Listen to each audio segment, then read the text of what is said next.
ولی کے پہچاننے کے لیے کرامت شرط نہیں ہے، کرامت ایک ذریعہ ہے، ضروری نہیں ہے۔ کتنے اولیاء ہیں جن کی کرامات ہمارے تک نہیں پہنچی لیکن وہ اللہ کے ولی ہیں۔ سب سے بڑے ولی اس امت کے صحابہ تھے، ان میں سے کتنے کی کرامات ہمارے پاس پہنچی ہیں لیکن ہم انہیں اللہ کا ولی مانتے ہیں۔ تو یہ کوئی شرط نہیں ہے، شرط ایمان اور تقوی ہے، اور باقی احادیث میں مختلف ان کی علامتیں بتائی گئی ہیں۔ الذین اذا رأوا ذکر اللہ، ایمان اور تقوی سے متصف بندگان خدا کی ایک علامت یہ ہے جب تم ان کی صحبت میں بیٹھو تمہیں خدا یاد آ جائے، اللہ کی یاد آنے لگے۔ تو کرامت معیار ولایت نہیں ہے اور شرط ولایت بھی نہیں ہے۔ تھوک کے حساب سے مارکیٹ میں بہت سارے لوگوں کی جعلی کرامات موجود ہیں، تو اولیاء کے لیے ہم عقیدت اور محبت کے جذبات رکھتے ہیں تو پھر مارکیٹ میں 2 نمبر بھی اس کا آئے گا۔ اور ہمیں پتہ ہے غذائی اجناس سے لے کر کے ادویات تک اور دیگر ضروریات زندگی تک کہ اصل کیا ہے اور نقل کیا ہے، تو ہمیں اس میں بھی غور و فکر کرنا چاہیے کہ اصل کیا ہے اور نقل کیا ہے، نہ یہ کہ ہم چند بدطینت لوگوں کی وجہ سے حقیقت کا انکار کر دیں۔ تو آج بھی کچھ لوگ ہیں جو کہتے ہیں جی چھوڑو، ہم نہیں مانتے کرامتوں شرامتوں کو، اس طرح کے لفظ بولتے ہیں، جبکہ کرامت کا من حیث الکرامت انکار کفر ہے۔ اگر کوئی کہے میں کرامت کو ہی نہیں مانتا تو یہ کفر ہے۔ وہ کرامتیں جن کا بیان قرآن مجید میں موجود ہے، جس طرح آصف بن برخیہ کا تخت بلقیس لانا، حضرت مریم سلام اللہ علیہا کے حجرے میں بے موسم پھلوں کا آنا، اصحاب کہف کا 300 سے زائد سال کا عرصہ سوئے رہنا کھائے پیے بغیر، اور رب ان کی کروٹیں بھی بدلتا رہا، یہ قرآن میں مذکور ہے۔ تو اس کا انکار بھی کفر ہے، قرآن کا انکار لازم آتا ہے۔ اگر کسی کرامت کا بیان حدیث متواتر میں ہو تو اس کا انکار بھی کفر ہے، لیکن ایسی کوئی کرامت نہیں جس کا ذکر حدیث متواتر میں ہو۔ البتہ احادیث مشہورہ اور احادیث احاد میں کرامات کا بیان موجود ہے، تو ان کا انکار بھی گمراہی ہے۔ جس طرح وہ 3 لوگ جو غار میں پھنس گئے تھے، انہوں نے پھر دعائیں کی اور پتھر ہٹا۔ جریج کا واقعہ موجود ہے، صحابہ کی کرامات موجود ہیں، حضرت عمر کے رکے سے دریائے نیل کا چلنا، اس طرح جو مسلمہ بزرگ ہیں ان کی کرامات کا انکار کرنا محرومی ہے۔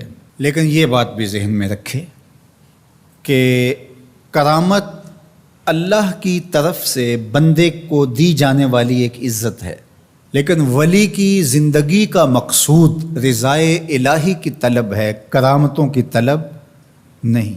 لیکن عمومی طور پہ ہمارے اسٹیجوں کے اوپر اولیاء کے حوالے سے جو بات کی جاتی ہے، بس آپ سننے کے لیے بیٹھے ہیں اور خطیب صاحب نے کان پہ ہاتھ دھرا اور 2-4 کرامتیں سنائیں اور چلے گئے، معیار بتایا ہی نہ، جس کے نتیجے کے اندر بہت سارے عوام اس سے غافل ہوتے ہیں۔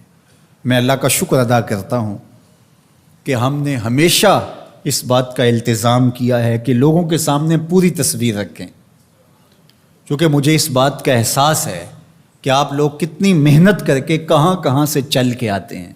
پورے پاکستان میں بلکہ پوری دنیا میں ہم جہاں گئے ہیں، ہمارے سامنے جو لوگ آ کے بیٹھتے ہیں زیادہ تر طبقہ باشعور لوگوں کا ہوتا ہے، تو پھر ہماری ذمہ داریاں اور زیادہ بڑھ جاتی ہیں کہ ہم جو ہے وہ ان کے سامنے وہ بات کریں جو بات کرنی چاہیے۔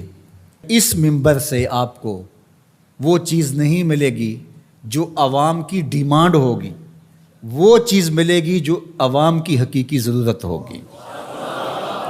اس پر میں بھی اللہ کا شکر ادا کرتا ہوں، اس پر آپ کو بھی اللہ کا شکر ادا کرنا چاہیے، اور نہ یہ کہ کچھ 2 نمبر لوگوں کے رد عمل میں ہم حقیقت کا انکار کر دیں، جس طرح معتزلہ کر رہے ہیں، اور ایک طبقہ وہ ہے جو رتب و یابس کو قبول کر رہا ہے، اور آپ نے ایسے شخص، ایسے لوگ کہ جو اچھے انسان بھی نہیں ہیں، لوگوں کو دیکھا ہے کہ ان کو ولی مان رہے ہیں اور ان سے اپنی حاجتیں طلب کر رہے ہیں، ان کو ہادی مان رہے ہیں، مرشد مان رہے ہیں۔ وہ شخص جو خود آشنا بھی نہیں ہے، وہ تمہیں منزل آشنا کیسے کرے گا؟